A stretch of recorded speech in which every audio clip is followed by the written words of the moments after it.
Oi, Cassiano, bom dia para você, uma ótima quarta-feira a todos, para você que começou o seu dia sorrindo para a vida, que recebeu a palavra de Deus e agora fica bem informado com a Canção Nova. Você já confere imagens ao vivo da cidade de São Paulo. O dia vai ser de sol entre nuvens, não tem chuva e os termômetros ficam aí entre 14 e 26 graus. E a Canção Nova segue acompanhando os passos do Papa Francisco no Canadá, em intercessão e com informação. Hoje o Papa inicia uma nova etapa. Ele deixa Edmonton e vai para Quebec. Aqui no Brasil, nossas equipes em São Paulo, Brasília, Aracaju e Cachoeira Paulista estão prontas para levar as principais notícias desta manhã. E veja ainda como participar de um concurso em homenagem a Santa Dulce dos Pobres, que legal! Vamos para o intervalo agora, é rapidinho, dando uma olhadinha lá no céu de Farroupilha, no Rio Grande do Sul. Por lá tem sol entre nuvens, sem chuva, a máxima chega aos 25 graus. Até já!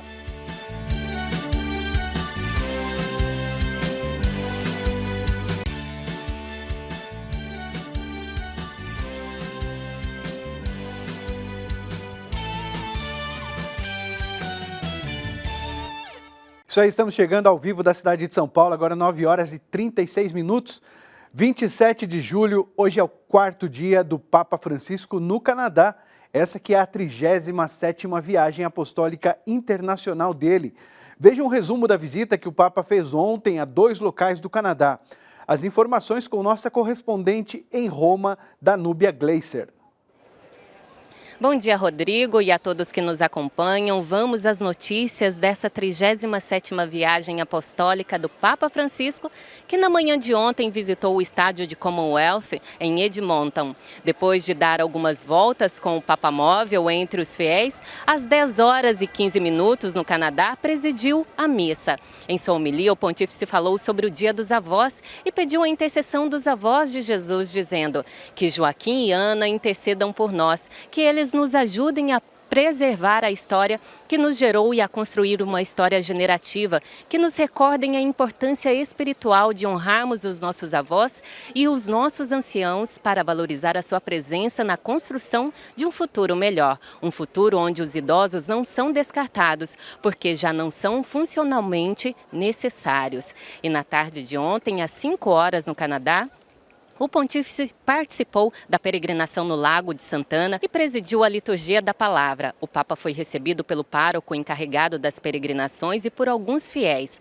Ao som de tambores, foi conduzido até o lago em que há uma imagem de Santana, onde fez o sinal da cruz em direção aos 4 pontos cardeais, de acordo com o costume dos nativos, e abençoou a água do lago. Depois pronunciou a sua homilia dizendo: "Tenho sido tocado pelo som dos tambores que me tem acompanhado onde quer que eu vá. Este bater dos tambores pareceu-me o ecoar de bater de muitos corações. Os corações que há séculos vibraram por estas águas, os corações de tantos peregrinos que bateram junto ao espaço para chegar a este lago de Deus." Depois da bênção final, o Papa subiu no Papa Móvel e regressou à igreja paroquial. De Roma, Danúbia Gleiser para o Canção Nova Notícias, edição da manhã. Obrigado, Danúbia. Hoje de manhã o Papa Francisco então deixa a cidade de Edmonton e segue para Quebec. Confira a agenda das próximas atividades do Santo Padre.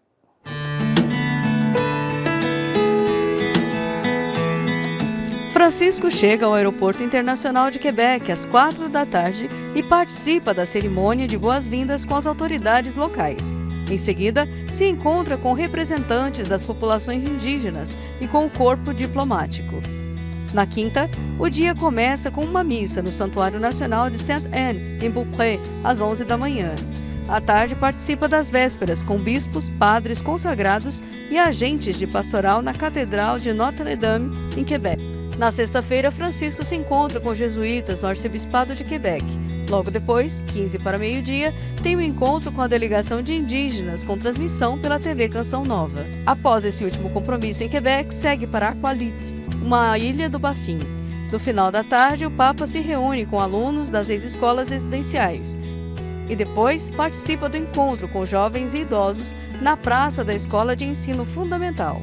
Então, segue para a cerimônia de despedida no aeroporto e embarca para Roma às 15 para as 8 da noite. A chegada em Roma está prevista por volta das 8 da manhã no sábado.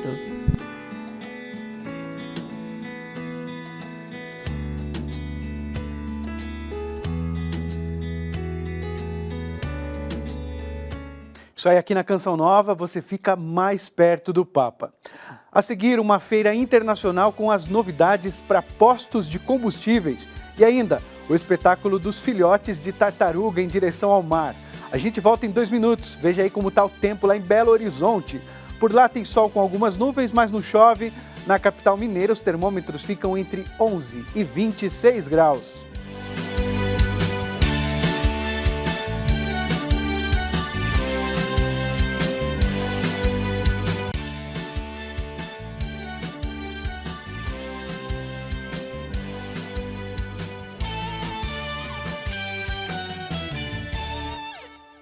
CN Notícias de volta. Até amanhã acontece a Expo Postos e Conveniência em São Paulo. O evento é oficial nesse tipo de mercado na América Latina. A repórter Aline Mércio foi lá conferir, tem os detalhes ao vivo pra gente, né, Aline? Bom dia!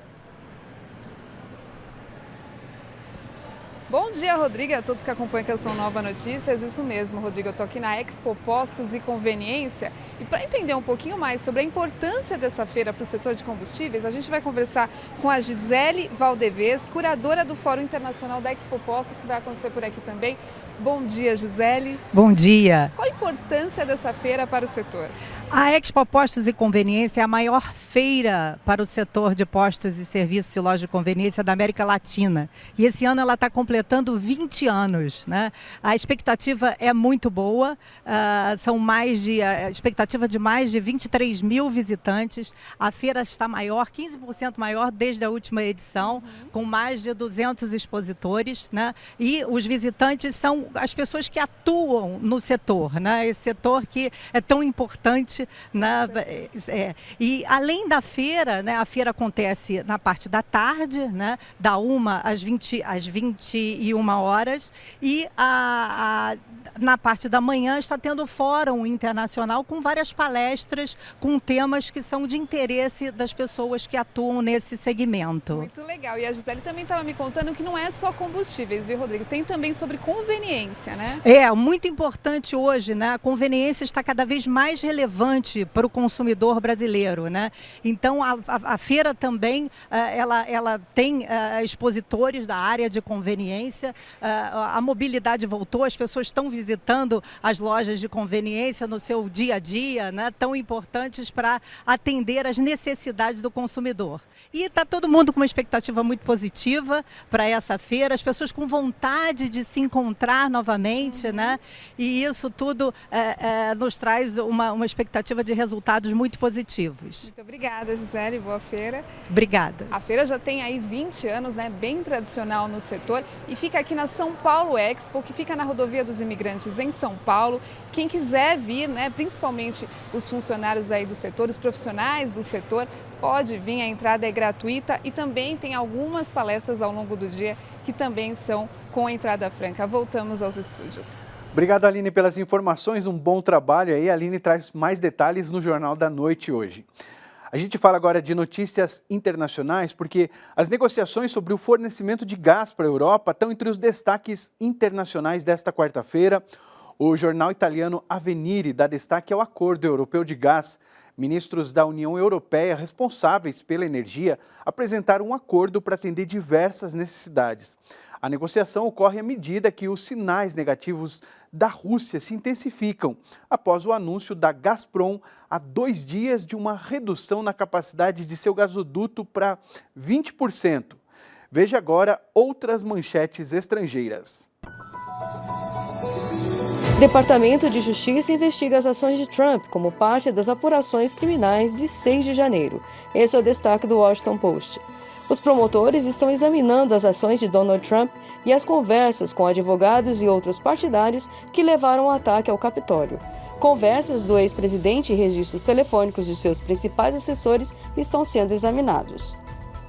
E o alemão Deutsche Welle afirma: a FMI reduz previsão de crescimento da economia global em 2022. Estimativa da alta do PIB mundial cai para 3,2% neste ano e 2,9% em 2023. E o órgão alerta para risco de recessão global. O Fundo Monetário Internacional reduziu nesta terça-feira sua previsão para o crescimento da economia global em 2022 e 2023, no meio de um aumento da inflação e uma desaceleração severa nos Estados Unidos e na China. Vamos falar agora da previsão do tempo. A gente está no inverno, né? Mas o que está entrando para a história nesse mês é o calor intenso de julho. Desde 1984, o estado de São Paulo não tinha dias tão quentes em um mês de julho como deste ano. Em grande parte do país, a quarta-feira ainda vai ser de calor e temperaturas elevadas. Do Mato Grosso ao Paraná, o sol predomina e deixa a sensação de calor. A qualidade do ar está comprometida. Sem chuva, a poluição se mantém no ambiente. A umidade permanece em níveis baixos, entre os 12% e 17% no Centro-Oeste, Tocantins e Minas Gerais. No sul, cidades da Serra Catarinense registraram temperaturas abaixo de 2 graus e geada. A frente fria começa a influenciar o tempo nos 3 estados, porém atua mais forte a partir de quinta-feira com chuva e ventania. Hoje, os termômetros não passam dos 25 graus em Porto Alegre. A chuva vai se concentrar de forma isolada pelas áreas em azul do norte e do nordeste. Bom, lá no Nordeste, o estado de Sergipe abriga o maior berçário da tartaruga oliva, considerada a menor espécie marinha. A nossa equipe acompanhou a soltura de filhotes em direção ao mar. E nesta tarde desta terça-feira, aqui em Aracaju, o projeto Tamar realiza a caminhada e a soltura de tartarugas ao mar. Lembrando que essa atividade é importante para sensibilizar as pessoas sobre a importância da conservação das tartarugas. E por isso está aqui do meu lado a doutora Gabriela, que é veterinária aqui do projeto Tamar. Doutora, explica pra gente então qual que tem sido a importância e como tem acontecido o trabalho do projeto aqui em Aracaju. Olha, nós trabalhamos nessa região desde a década de 80, então há mais de 40 anos que a gente tem trabalhado com a conservação das tartarugas aqui no litoral sergipano. Aqui em Aracaju a gente tem o nosso centro de visitantes, que é um importante local para as pessoas poderem conhecer um pouco mais sobre as tartarugas marinhas, a sua importância ecológica e também do trabalho realizado pela Fundação Projeto Tamar na proteção dessas espécies. Além do que, através da bilheteria e os recursos gerados pela loja, que a gente consegue, fazer as atividades de conservação marinha. Então, Aracaju ela está numa capital, o centro de visitantes, então a gente recebe muitos turistas, escolas, então é um importante local para a sensibilização das pessoas mesmo. E qual tem sido também a motivação desse evento que está acontecendo hoje aqui em Aracaju? A caminhada de filhotes é um momento que ele é muito emocionante, não só para nós que trabalhamos na fundação, mas também para as pessoas que acompanham, Durante essa caminhada, os filhotes vão gravar as características da praia e daqui a 20, 30 anos eles voltam para a mesma região, para desovar, para se reproduzir. Então é um momento que ele é muito marcante para as tartarugas e para quem assiste, com certeza, para ficar muito emocionado. Muito obrigada, doutora. Nós vamos ficando por aqui. Fernanda Lima para a Canção Nova Notícias, edição da manhã. Valeu, Fernanda! A seguir, veja como participar de um concurso virtual de altar em homenagem a Santa Dulce dos Pobres. Agora a gente vai para um breve intervalo com imagens do Distrito Federal. Em Brasília, o dia vai ser de sol, sem nuvens e com máxima de 27 graus.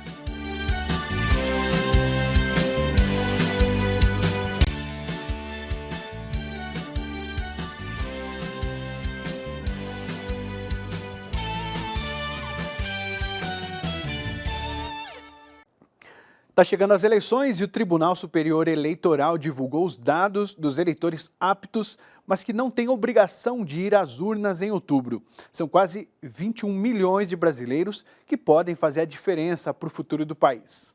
1 em cada 7 eleitores brasileiros não é obrigado a ir às urnas em outubro, segundo o TSE. O percentual de voto facultativo no Brasil, que vinha caindo nas últimas eleições, voltou a subir este ano. E esta fatia da população pode ser fundamental na escolha, por exemplo, do próximo presidente da República. De acordo com a Constituição, o voto é opcional para os analfabetos, os eleitores com 16 ou 17 anos e quem tem mais de 70 anos. O historiador Diego Amaro comenta o desejo dessa população e a sua importância nas eleições de outubro. Nós temos experimentado uma movimentação em direção à política. Por mais polarizada que essa aproximação pareça, ela é interessante, porque indica que as pessoas estão preocupadas com a política. Devemos discernir sobre o voto, porque o voto é importante. Nós não podemos votar como quem dá like, vai lá e curte. A gente tem que votar consciente. Nas eleições de 2022, o total de eleitores registrados que não são obrigados a votar chega a 21 milhões, o que representa 13,5% do eleitorado total no Brasil. O historiador também comenta como a juventude pode ser um diferencial neste ano. O seu voto ele é individual, o jovem tem que ter atenção a isso. Ele está escolhendo, mas ele está escolhendo em sociedade. A decisão dele não vai impactar na vida somente dele ou na de outro, vai impactar na vida de todos. Votar dá trabalho, votar é difícil, votar não é fácil. Votar exige que eu conheça, que eu verifique. Aí se você fala, não tem candidato para eu votar, não tem porque a gente não está se envolvendo com a política. Porque a partir do momento que a gente se envolve, os partidos atentam para aquilo que nós queremos. De Guaratinguetá, Felipe Melo, para o Canção Nova Notícias, edição da manhã. Obrigado, Felipe. Agora a notícia boa: brasileiros cadastrados no FGTS receberam uma parcela do lucro obtido pela Caixa Econômica.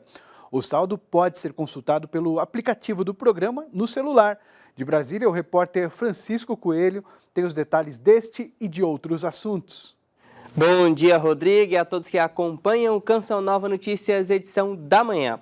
A Caixa concluiu o processo de distribuição de cerca de 13 bilhões de reais do resultado de 2021 do Fundo de Garantia do Tempo de Serviço, FGTS. Com o crédito dos valores, as contas do FGTS contempladas alcançaram rentabilidade de cerca de 5%, 5,83% ao ano, para ser mais preciso. O índice corresponde a quase o dobro da correção da poupança em 2021, que foi de 2,99%. Se você quer saber se recebeu parte dessa distribuição, basta acessar o aplicativo do FGTS no seu celular. Eu já recebi, viu? Eu já conferi e já recebi essa distribuição dos lucros. E os produtores rurais e agricultores familiares afetados pelas enchentes no início do ano ganham mais tempo para ter acesso às linhas emergenciais de crédito em vigor desde março. Em reunião extraordinária, o Conselho Monetário Nacional aprovou a extensão do prazo de contratação para 30 de novembro. As medidas vão beneficiar moradores da costa leste da região Nordeste. E uma última notícia: o Ministério de Relações Exteriores do Brasil determinou o retorno do embaixador brasileiro à capital ucraniana Kiev. Norton Rapesta e a equipe estavam em postos temporários na Moldávia. Eles foram montados para receber os brasileiros.